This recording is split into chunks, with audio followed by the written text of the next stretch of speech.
Welcome to our Microprocessor Internals course. This course is brought to you by ETalVis Learning. We have divided the course into 10 parts. The first one is the introduction. The second one is microprocessor parts. The third one is ALU. The fourth one is registers. The fifth one is bus interface unit. The sixth one is control unit. The seventh one is power and reset. The eighth one is clock. The ninth one is execution. The 10th and last one talks about performance. Now let us go through the brief overview of each section. Today we are using hundreds of electronic equipments every day, ranging from mobile phones, digital televisions, set-top boxes, digital cameras, etc. The central part of this equipment is microprocessor. That is why the microprocessor is called central processing unit. This microprocessor is small, maybe 1 inch by 1 inch to 3 inches by 3 inch components, built using silicon metal. We can compare this microprocessor with a part of a brain. This comparison is for understanding purposes only. The exact functionality of the brain is much more complex than microprocessor. Understanding and using the microprocessor is not that quite difficult. With the right approach, it will be easy to understand. This course is trying to make that attempt only. Understanding microprocessors will enable electronics students to understand electronics products better, understand computer architecture, and understand the networking field. Now let us move to understand the parts of the microprocessor. The microprocessor has 4 major parts. The first one is the main one, which is called the process unit. This unit does the arithmetic and logical functions. This unit is also called the arithmetic and logic unit, or ALU. The second one is a small memory, called registers, which stores temporary values during the computation. The third one is called the bus interface unit. This unit is responsible for microprocessor to connect with the external components like RAM, ROM, controllers, and more. The fourth one is called the control unit. This unit can control the bus interface unit, arithmetic and logic unit, and bus interface unit. This control unit gets the commands from the memory. The user gives these commands. We will discuss all these 4 units individually, and finally, we will discuss how these process units get the instructions from external memory and execute them. The arithmetic and logic unit is the central part of the process. This part contains arithmetic module and logic module. These arithmetic and logical operations are responsible for the programming of computers. The arithmetic unit is built using logic functions. We will discuss how this ALU gets inputs, process them, and give output in our ALU section.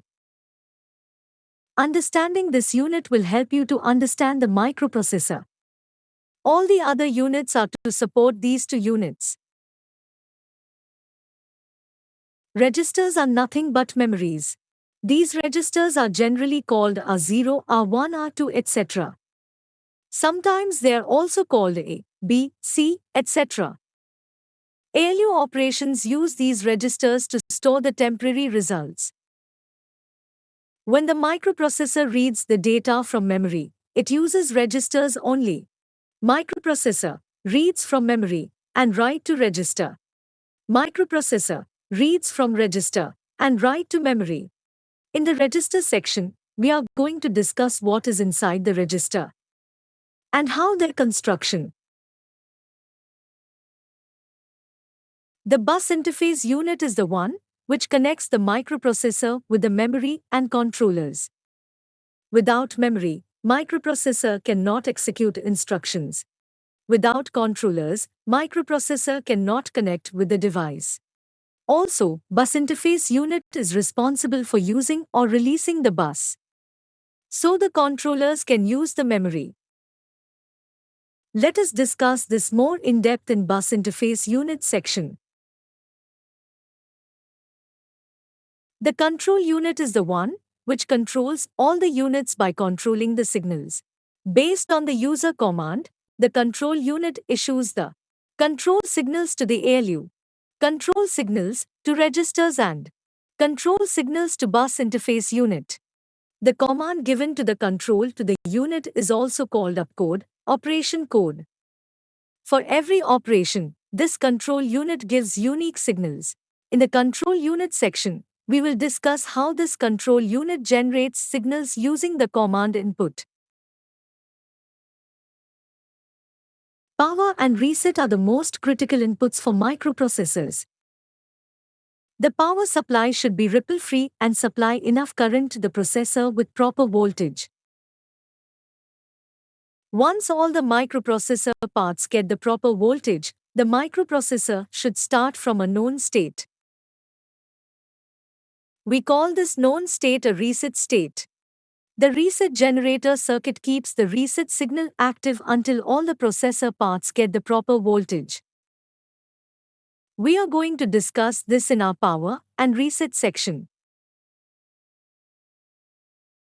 The microprocessor does lots of activities like reading instructions from memory, executing instructions, reading from register and writing to memory, reading from memory and writing to register. But all these activities are happening in a synchronized way. These read and write activities are not happening randomly to the microprocessor, which synchronizes all these activities. This signal is called clock. A module which generates this clock signal is called clock generator. We are going to discuss the clock and clock generator in our clock section. The microprocessor has a LU which does the processing. Microprocessor knows how to do operations. But microprocessor does not know what to do. The microprocessor takes the instructions from memory. Microprocessor and memory are connected. How microprocessor takes instructions from memory? And how the microprocessor executes these instructions? We are going to look into these processes in our execution section. There are four major things in electronic products. The first one is functionality. That is what we discussed in the previous sections. The second is performance. That is what we are going to discuss in this section. The third and fourth ones are reliability and cost.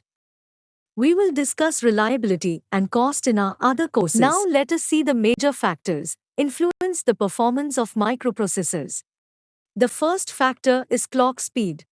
The second factor is data bus width. The third factor is ALU bus width. The fourth factor is execution speed. We are going to discuss these four factors in this performance section.